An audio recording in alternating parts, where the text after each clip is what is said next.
পরিষ্কার করে বলে না তারা কোনোদিন ক্ষমতায় আসলে এই দেশে 16ই ডিসেম্বর হবে নাকি। তারা এখনো পরিষ্কার করে বলে না তারা কোনোদিন ক্ষমতায় আসলে এই দেশে 21শে ফেব্রুয়ারি হবে নাকি।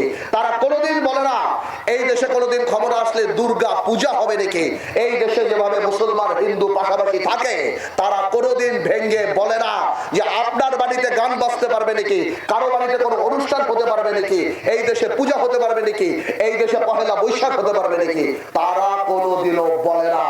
আজকে তারা বলে তারা শরিয়া আইন নাকি করবে না। ভোট পাওয়ার জন্য এমন কিছু নাই তারা করতে পারে না। আমি তো বুঝি না। আমি ঢাকাতে এক জায়গায় বলেছিলাম আজকে জামাতে বাংলাদেশের মানুষের কাছে পরিষ্কার করে বলা উচিত আপনারা কি পাকিস্তানের জামাত, আপনারা কি সৌদি আরবের জামাত, না আপনারা কি দুবাইয়ের জামাত, না আপনারা ডিস্কো জামাত। আপনারা তো সবই করতে দেন, আপনারা তো সব জায়গা থেকে বের হয়ে গেছেন। আজকে শুনি ভোলার বিভিন্ন বাড়িতে নাকি বাচ্চা কাচ্চাদের বিস্কুট দেয়, ভোলার বিভিন্ন বাড়িতে বাচ্চা কাচ্চাদের চকলেট দেয়।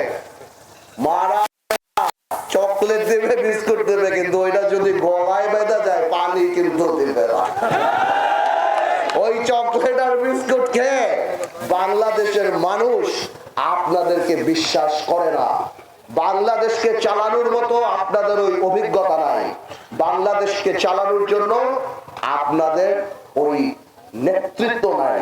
আজকে জামাতের কয়টা নেতার নাম বাংলাদেশের মানুষ বলতে পারবে?